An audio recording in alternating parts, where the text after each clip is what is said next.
Traffic సమస్యలు అనేది మన నంద్యాల టౌన్ లో మీరు డైలీ రోజువారీ కార్యక్రమంలో చూసింటారు. ముఖ్యంగా తల్లిదండ్రులకు తెలియజేయడం ఏమనగా వాళ్ళ పిల్లలకి, చిన్న పిల్లలు వాళ్ళు 8వ తరగతి 9వ తరగతి చదువుతుంటారు, వాళ్ళకు కూడా ఇంట్లో కుటుంబ అవసరాలకు మీరు బండి ఇచ్చేసి పోయి సరుకులు తీసుకొని రాపోండి, కూరగాయలు తీసుకొని రాపోండి అని చెప్పి పిల్లల్ని పంపిస్తున్నారు.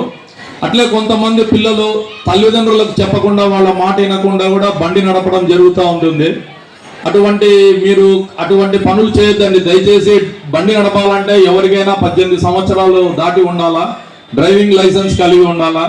అందుకు తల్లిదండ్రులకు ముఖ్యంగా నేను చెప్పేది ఏమంటే, చిన్నపిల్లలకి ఎవరికి బండ్లు ఇవ్వద్దండి. మీరు వాళ్ళను చిన్నప్పటి నుంచే కొద్ది కంట్రోల్ పెట్టి వెహికల్స్కు దూరం ఉండేటట్టు వాళ్ళను మీరు కట్టడి చేయాల్సి ఉంటుంది.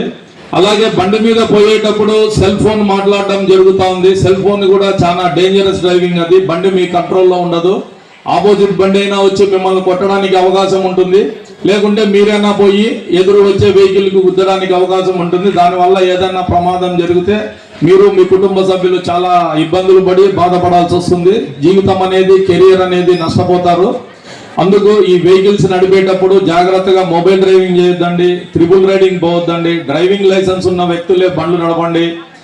అలాగే ముఖ్యంగా తాగి బండి నడపడం చాలా చోట్ల జరుగుతుంది. టౌన్లో మా ఎస్పీ గారి ఆదేశాల మేరకు ప్రతిరోజు డ్రంక్ అండ్ డ్రైవ్ రైడ్స్ చేయడం జరుగుతూ ఉంటుంది.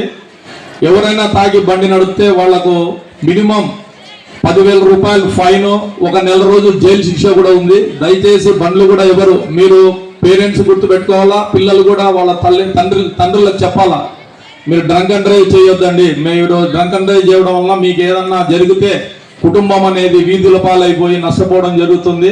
కాబట్టి బండి నడిపేటప్పుడు కూడా తగిన జాగ్రత్తలు తీసుకొని మీరు మీ కుటుంబ సభ్యులు జాగ్రత్తగా ఉంటారని చెప్పి కోరుకుంటూ ఈ అవకాశం ఇచ్చిన పెద్దలందరికీ ధన్యవాదాలు తెలుపుకుంటూ సెలవు తీసుకుంటున్నాను.